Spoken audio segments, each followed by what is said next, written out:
प्यारे बच्चों, आप सभी को नमस्कार। पिछले कालांश में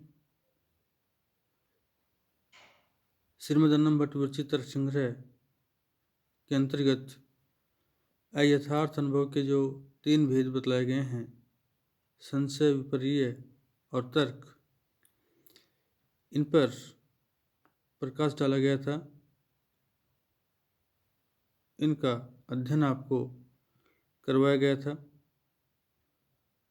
आज अयथार्थ अनुभव के भेदों का अध्ययन करने के उपरांत आज हम इस कालांश में, जैसा कि आपको बताया गया था कि संस्कारजन्यम ज्ञानम स्मृति तद्भिन्नम ज्ञानम अनुभवः, तो संस्कारों से उत्पन्न होने वाला ज्ञान आपका स्मृति होता है और उससे भिन्न जो ज्ञान आपका वो अनुभव कहलाता है। और उस अनुभव के भी आपको 2 भेद बतलाए गए थे, यथार्थो अयथार्थश्च स द्विविधः। यथार्थ और यथार्थ के भेद से वह अनुभव 2 प्रकार का होता है। कल अयथार्थ अनुभव के भेदों पर हम प्रकाश डाल चुके हैं और आज बुद्धि का एक भेद अनुभव है। बुद्धि का एक भेद जो है वह अनुभव है और अनुभव पर आधारित स्मृति ज्ञान होता है, अर्थात स्मृति नामक जो ज्ञान है वह अनुभव पर ही आधारित होता है। अतः यहाँ पर स्मृति के जो 2 भेद बतलाए गए हैं या 2 भेदों का विवेचन किया गया है, या श्रीमदन्नम भट्ट ने स्मृति के 2 भेद बतलाए हैं। स्मृति का लक्षण हम पहले कर चुके हैं कि संस्कारजन्यम ज्ञानम स्मृति, संस्कारों से उत्पन्न होने वाला ज्ञान आपका स्मृति नामक ज्ञान होता है, अर्थात संस्कारों से उत्पन्न होने वाला ज्ञान स्मृति नामक ज्ञान है। यूँ कहें कि पूर्व में ग्रहण किए गए किसी भी वस्तु, व्यक्ति विशेष के संदर्भ में पूर्व में पहले ग्रहण किए गए ज्ञान के संस्कार से उत्पन्न होने वाला ज्ञान जो है आपका स्मृति नामक ज्ञान है। और इस स्मृति नामक ज्ञान के 2 प्रकार बतलाए गए हैं कि स्मृतिरपि द्विविधा, यथार्था अयथार्था च, प्रमाजन्या यथार्था अप्रमाजन्या अयथार्था, कि यथार्था अयथार्थाश्च, यथार्थ और अयथार्थ के भेद से स्मृतिरपि व स्मृति भी द्विविधा 2 प्रकार की होती है। कि स्मृतिरपि द्विविधा, स्मृति भी 2 प्रकार की होती है, यथार्थ अयथार्था च, यथार्थ च और अयथार्था अयथार्थ के भेद से। और प्रमाजन्या यथार्था, प्रमा अर्थात उस प्रमा से, अर्थात यथार्थ अनुभव से जन्य उत्पन्न जो स्मृति है वह यथार्था यथार्थ होती है, और अप्रमाजन्या अयथार्था, और अप्रमा तत्प्रमा से रहित, या यूँ कहें कि प्रमा से भिन्न अर्थात अयथार्थ, उस अनुभव से जन्य उत्पन्न जो स्मृति है वह स्मृति अयथार्था आपकी अयथार्थ स्मृति होती है। तो इस तरह से ये आपको उस स्मृति के 2 प्रकार बतलाए गए हैं। और अब इस स्मृति के भेदों का विवेचन करने के उपरांत सुख और दुख का जो लक्षण है श्रीमदन्नम भट्ट ने किस रूप में किया है कि सर्वेषाम अनुकूलतया वेदनीयम सुखम प्रतिकूलतया वेदनीयम दुखम, कि सर्वेषाम अनुकूलतया, कि सर्वेषाम सभी जनों के या सभी जनों को, सभी को अनुकूलतया, अनुकूल अर्थात सभी व्यक्तियों के अनुकूल या सभी लोगों को अनुकूल लगने वाला, अच्छा लगने वाला या अच्छा लगना, वेद नियम अनुभव होने वाला सुखम सुख होता है। कि सर्वेशाम अनुकूलतया, इस सभी को अनुकूलतया, अनुकूल अर्थात अच्छा लगना, वेद नियम अनुभव होने वाला सुखम सुख होता है। और प्रतिकूलतया वेद नियम दुखम, और प्रतिकूल अर्थात विपरीत, इच्छा के विपरीत अर्थात अच्छा न लगने वाला, वेद नियम अनुभव होने वाला दुखम आपका दुख होता है।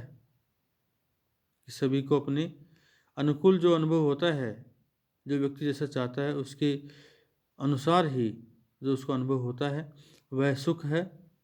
अर्थात इस संसार के प्रत्येक व्यक्ति को उसके अपने स्वभाव के प्रतिकूल जो अनुभूति होती है,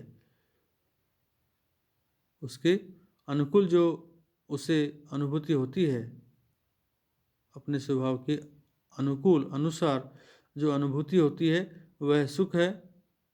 और अपने स्वभाव के प्रतिकूल विपरीत जो अनुभूति होती है वह आपका दुख कहलाता है, अर्थात दुख होता है।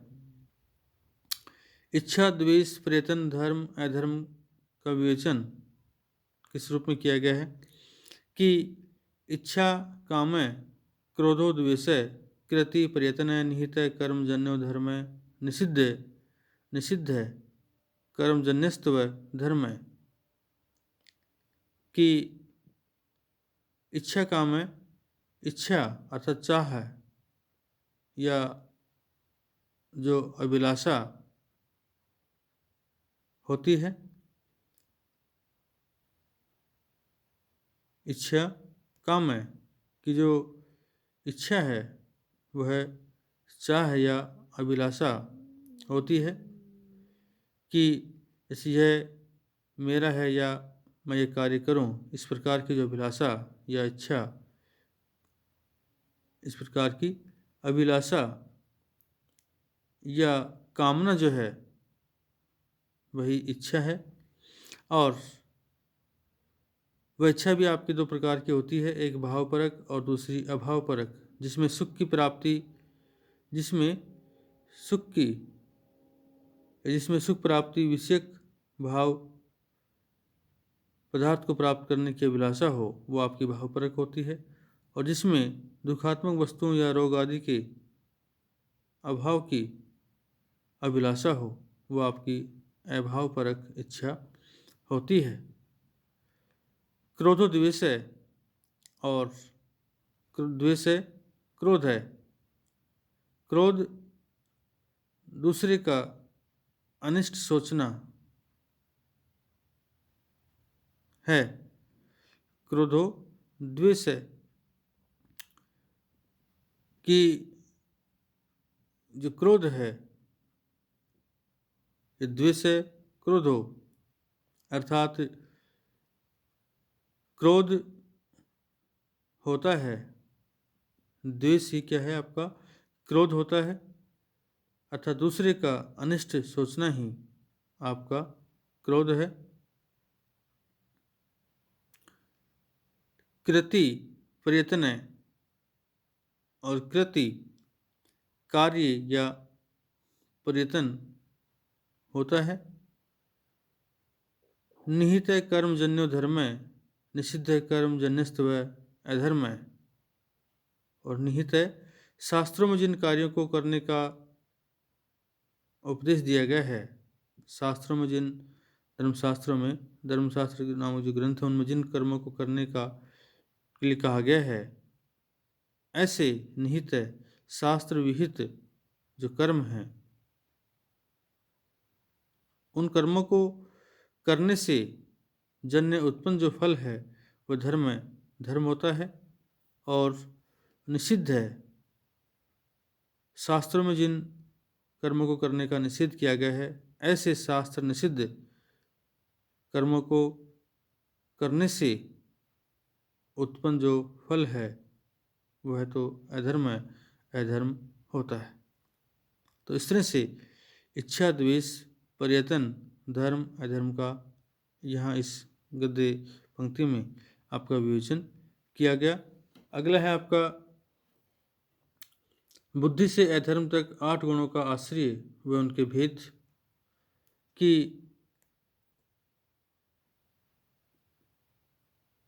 बुद्धि आदियो अष्टौ आत्मन मात्र विशेष गुणा बुद्धि इच्छा परितना द्विविधा नित्या अनित्याश्च नित्या ईश्वरस्य अनित्या जीवस्य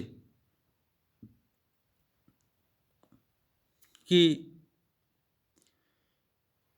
बुद्धि आदि अष्ट 8 जो गुण हैं मात्र केवल वो आत्मा के ही विशेष गुण हैं। बुद्धि इच्छा पर्यतना, बुद्धि इच्छा और पर्यटन द्विविधा दो तरह के होते हैं। बुद्धि इच्छा और पर्यटन जो हैं वो तीनों जो है आपके द्विविधा दो प्रकार के होते हैं या दो तरह के होते हैं। आपके नित्य अनित्याश्च नित्य और अनित्य के भेद से बुद्धि इच्छा और पर्यटन आपके दो प्रकार के या दो तरह के होते हैं। नित्य ईश्वर से, और जो नित्य है वह ईश्वर से, ईश्वर के गुण हैं, और अनित्य जीवस से, और जो आपका अनित्य गुण है वह जीव के हैं, अर्थात अनित्य जीव के गुण हैं। तो इस तरह से बुद्धि, सुख, दुख, इच्छा, द्वेष, पर्यटन, धर्म और अधर्म ये 8 जो गुण हैं केवल आत्मा के गुण हैं, अर्थात ये 8 गुण आत्मा में ही निवास करते हैं, उस आत्मा में रहते हैं। इसलिए अन्य द्रव्यों के धर्म न होने के कारण ही ये विशेष गुण कहलाते हैं। इन 8 में से बुद्धि, इच्छा और पर्यटन के दो प्रकार होते हैं, नित्य और अनित्य, अर्थात नित्य बुद्धि और अनित्य बुद्धि, नित्य इच्छा और अनित्य इच्छा, इसी प्रकार नित्य पर्यटन और अनित्य पर्यटन।